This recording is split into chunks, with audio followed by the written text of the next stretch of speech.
Okay, there you go. So where does somebody find a lender? And what is a lender? What do they do? Well, here's the first thing you got to do. Felix over here paid cash, right? You can do that because if you have the money, you can pay cash. But if Jimbo doesn't have the money, right? If you don't have the money, you got to find a private lender. You don't have to buy. You don't have to find like a traditional bank. Okay. Mm-hmm. Okay, you don't have to. That's everybody thinks I'm gonna go down to Chase or Wells Fargo and get myself a That's mortgage. exactly what Jimbo was thinking. I was like, should I go to Chase or Wells Fargo? Yeah, so Jimbo's like everybody else. So I would definitely say get a local lender. That's gonna be your best start. So Where to do- clarify, local lender, not local bank.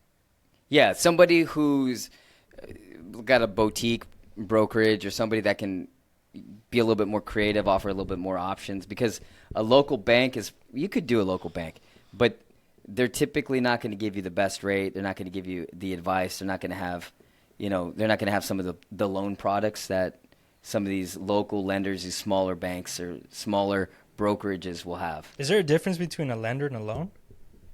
A lender and a loan? No. What lender gives a loan? It Lender, gives a loan? yeah. Or is there a different type of loan that Jimbo's getting that isn't the same as everybody else? Yeah, I mean, obviously, if he's not living in it, he's going to have to get a conventional loan. Okay, I got you. But there's all different types of conventional loans. You can get a statement loan now, bank statement loan. You can get, that's why you go to the lender. They're going to give you all your options. They're going to say, Okay. So if without Anthony, if I'm Jimbo right now, I didn't know where do I even find this lender? I don't even. So I think that's the move for Jimbo is once you find that real estate professional, again, if he's legitimate, he's gonna have lenders, and if you find a bunch of legitimate real estate professionals, they're gonna have different lenders. So if Jimbo's wondering, well, where do I find these people? These people who can lend me money. Relationships, yeah. That's where Ask your, hey, you've done a bunch of, who do you use to borrow your money from? Well, I used, X bank, for my first 4, and then I use, so-and-so for this one because he was really good at this, or, this was a commercial loan and go here. This is a multifamily loan. This, because what most people don't know is like if you go, 4 doors or higher, you say you got a little 8-plex or something, mm-hmm. it's no longer a regular mortgage. Yeah, that's So I mean, there's so many. That's why you have to talk to the lender because the lender can say, "Hey, I can't lend on this property. Yeah. I can't lend on a mobile home park. What if it's a mobile home park? It has to be after 1990. No, we're talking about park though. A park, not a not a specific home, but a whole park, Oh, okay. Yeah. apartment complex, a park, a piece of land, storage facility. I mean, that's why real estate. You can buy a boat dock. Does that have to do with the type of zoning it is or the type of property? Absolutely. Okay. Yeah, this is commercial zoned. I can't lend on this. This has too many doors. After 4 doors, I can't handle that. You're gonna have to go see this private guy. It might be a private lender. It might be, hey, this guy has money that he wants to lend out at this rate. Why don't you go see him? Yeah, and the traditional lending system, like if you go to a Chase Bank or Wells Fargo, you can only have so many loans. You can have only like an FHA, conventional, however all that works. Right. When I got into the industry, I used to wonder, like, these people have all these doors, but I heard you can only have a certain amount of loans through a bank. So how do they have all these doors? They can't own them all cash. I mean, that guy's young, or this person's young. I mean, unless they bought all this cash. So How do they do it? how do they do it was a question on my mind, and that's how they do it. I mean, there's so many lenders you can find out there to lend you money to buy property. And what's in it for them? Just like a bank. The banks have some of the tallest buildings in the United States for a reason. They off of interest. Oh yeah. I mean, Compound interest is one of the most powerful. Mm-hmm. Yeah, banks don't want property. They want to lend you the money. That's what they're in business for. They take your deposits and they lend it out at a higher rate. I mean, that's just business. Yeah, we have a lender that's just out and about traveling, and he just lends out his money, and that's how he makes his money. That's all he does. That's nice. Right That's there. nice, man. I mean, Yeah, it's he's not bad being the happy. bank. Yeah, he's happy. I mean, when you private lend, you have exposure to the market, but really you're just collecting money like a bank would be. Then if something defaults or something, you just like a bank would, you default on your property, you get the property back, right? They get the property back. They don't want the property. They want to sell it, or they want the cash flow. But the difference is as an investor, you're taking that risk because the property's in your name and you're responsible for it. You got to make the payment, but you get the equity play. You get the opportunity for equity. You're getting the cash flow from the renter, but you also have the potential where that house was at $200,000. Now it's in 5 years worth $250,000. You know, that's the risk that you're rewarded with. Yep. The bank doesn't get that, but they don't care. That's not their that's not their business. Their business model is cash in, cash out, cash in, cash out. Bank doesn't like doing foreclosures because that means somebody makes a payment to them. Yeah, they don't want to mess with that. They have to create a whole other division, a asset management division, and all this just to get rid of that property so that they can get their money back and re-lend it out. I mean, it's not something they want to do. Yeah, people are like, like you hear growing up here, somebody's going in foreclosure. The bank's trying to take their house. Believe me, the bank doesn't want to take your house, but you force their hand. Bank's like, just give me my money. You can have your house. Yeah. So it's just like you were saying right now, I was doing some quick numbers. I got it for 95 cash. I put 45 into it. I paid 3%, on title fees and everything. And then now it's worth 250. I got in my equity, I got 105,800, so almost $106,000 in equity. Where I could take that out, pay off whatever loan that I had on it. So now boom, there is no loan on it. And now it's cash flowing. So that's the decision point. If you want to keep it, then and that's something that we would keep because of the percentages, how they weigh out with our lenders. Yeah, that's like a unicorn. Yeah, that's like a unicorn BRRRR right there. Like you'd want to, in our eyes, you'd want to keep that because you can get all the money out that you put in.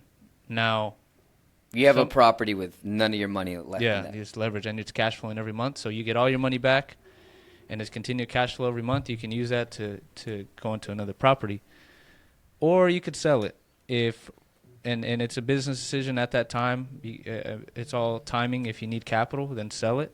If you have an opportunity come up, then flip it. Though, if you have capital already and you're good, I would definitely BRRRR that. So Jimbo's going like, BRRRR.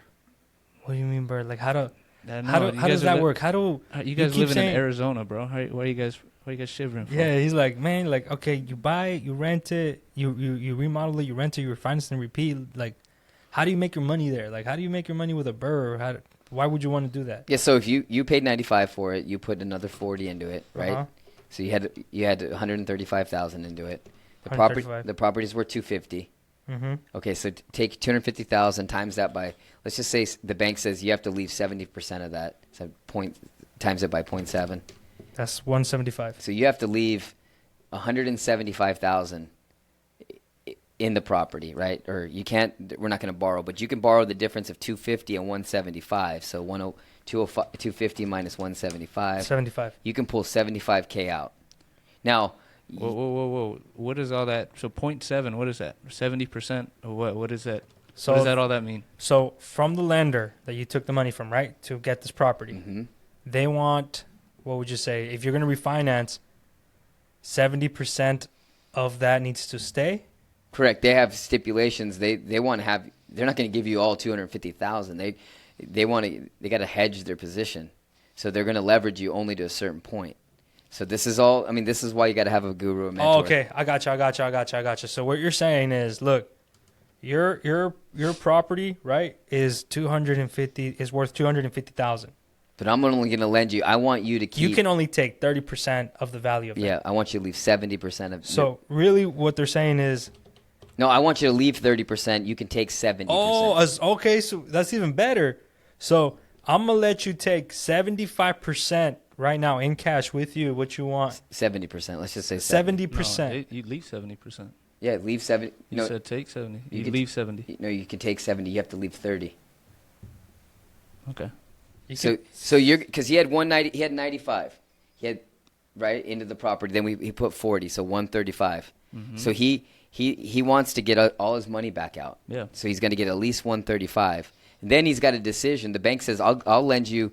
I'll give you 175 if you want it all. So not only are you going to get your money, but an additional. Okay, so Jimbo now he has $175,000 he can take out as long as he leaves $75,000 in there. Correct. Oh, 75. I thought you said percent. Okay. Yeah, 75,000 Wow. in. Okay. Dude, So Jimbo, now- that's a lot of money, man. Jimbo's a man. He's coming out the So woods. what we do with that is, what I do and what we do here. And But is next- that money that he gets to keep? Is there Yeah. interest on that? Oh, No, just keep interest on the 70 on tax free. tax free, $175,000 tax free. Free, That's right. my money, no strings attached. Correct. Do whatever I don't have to pay back. Yeah, because that's because It's a you're loan. you're All right, you're gonna Jimbo. borrow on 100. You have a loan for 175 now. But they're like, you got to leave 75, and you can't pay that 75 off. You got to run it through the. Yeah, Okay, do they say that? Can you pay off the 75,000, or do you have to run through the contract? you can pay it off early, but I mean, this is the principle behind it.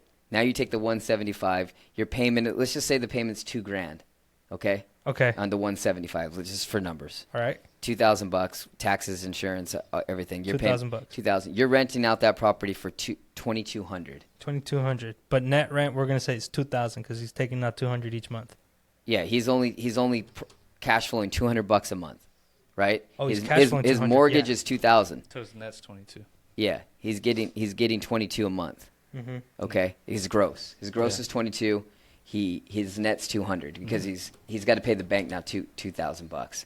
And So the more, yeah. So now he's got that $175,000, and he's getting $200 a month Yeah, okay, that cash makes flow. sense. So now he's got this property, and he can take that money and go buy another one for 95. I mean, you could do it if you could do that endlessly. So Jimbo. This is Jimbo. Okay, Jimbo's like, oh, big brain moment. I refinance. I take out that 175 out, and that 75,000 that is still left in there.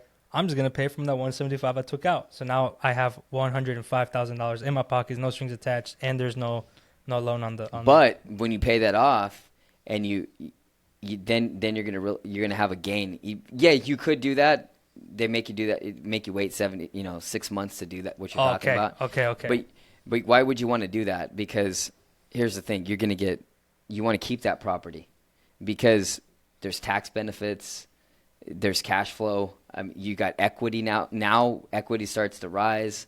So you could do that, but why would you? Because now you'd only have 105. You want to keep that loan in there. You want to have 175 to go redo this all again. If you only have 105, you don't have enough money to do it again because Okay. it took you 130 to do that, Okay, I got right?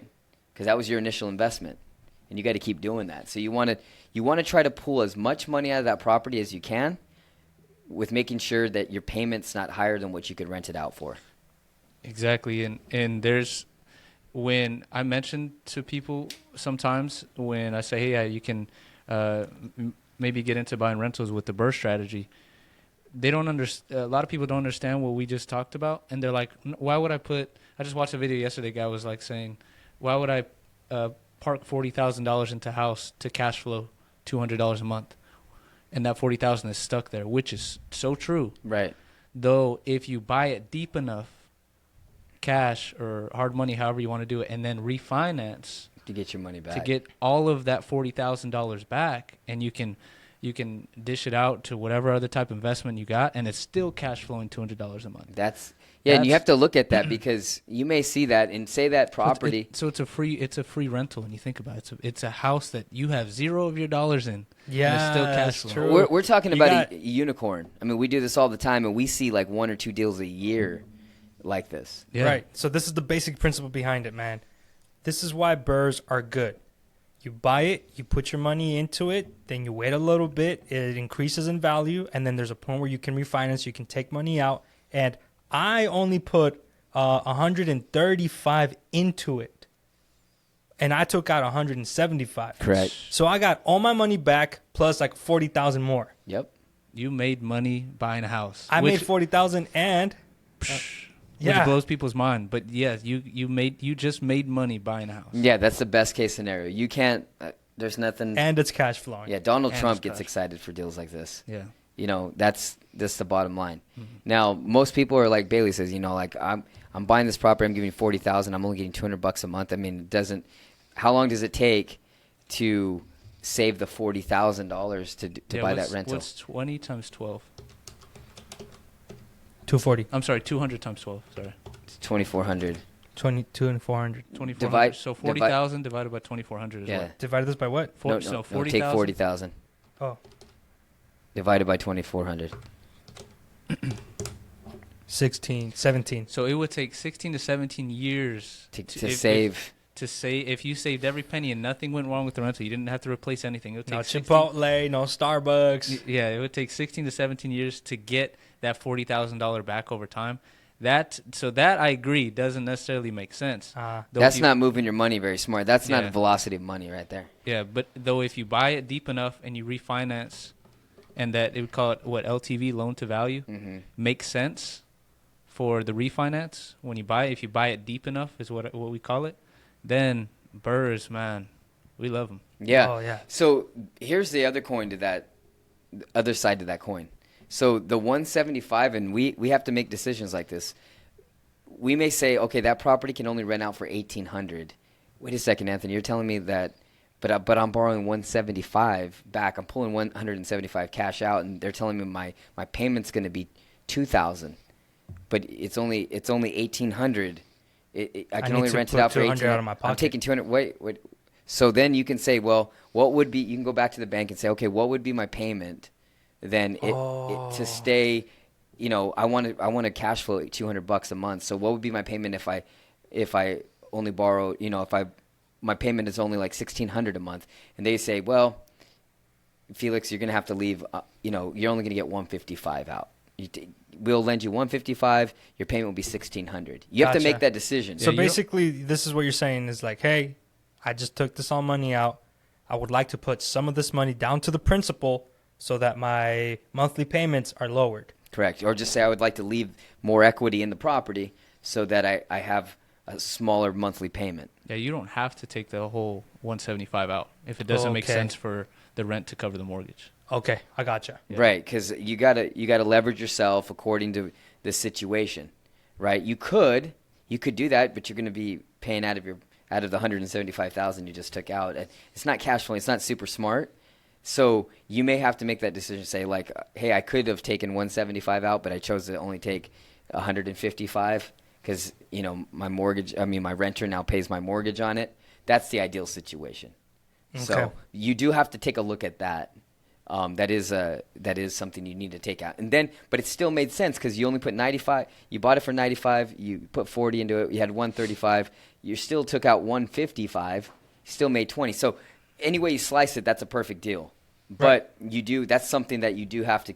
That's a nugget right there. I think that you have to that's something you have to make a decision on as well. And like the next level, no pun intended to this, is doing that. And then factoring in development onto the property if it's zoned correctly, building an ADU in the back.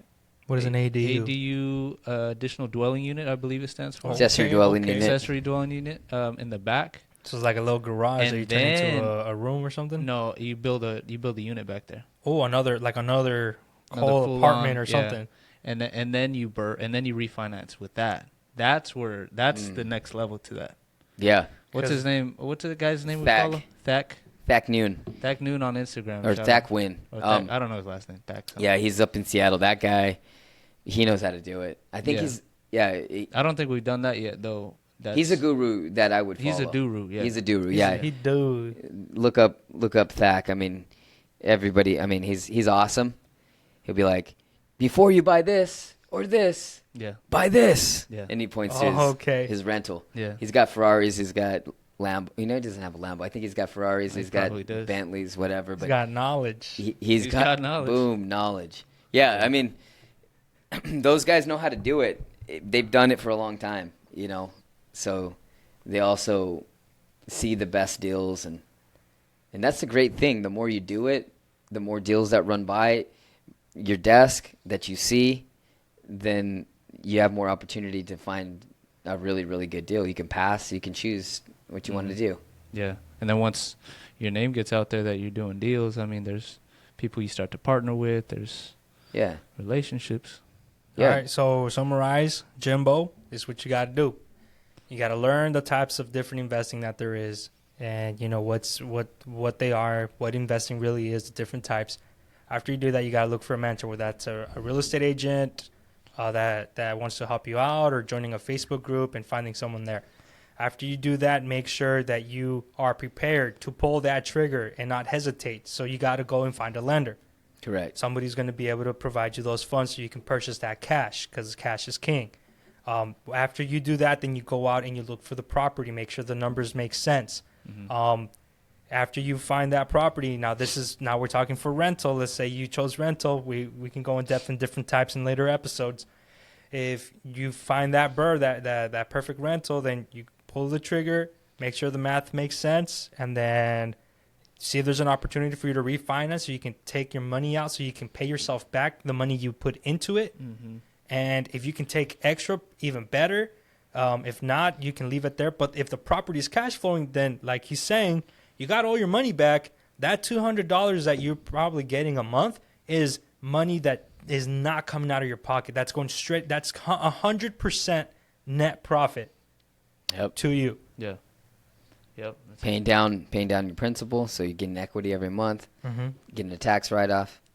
I mean, there's a lot of benefits. And then you just continue, repeat. And once you do it once, if you do that once, it's addictive. Yeah. You get that dopamine here. Like, let's do it again. Oh, man, all day. We look at each other and we say, what did we just do? So today's episode was the BRRRR and how to get started in the BRRRR. Yeah. Where do you start? Where do you start? Yeah, I like that. Where do you start? All right. I think that's pretty much it, man. Yeah, thanks for All right. joining, guys. Nice spending time with these guys. Yeah, Heck and if anybody needs help with any of the properties they're looking at, we're here to help. Definitely. We geek out on this stuff, man. We love it. We love helping people. Yeah, we'll take a look at the deal, analyze it, help them. You know, just take a look at it. If you guys, if you want to do something with us, great. If not, we wish them the best on it. Yeah, you could be a future partner, man. Absolutely. All right, Felix, we'll see you next week. Yes, sir. Yeah, so we're Next Level Home Buyers. We don't buy properties. We buy buy problems. All right.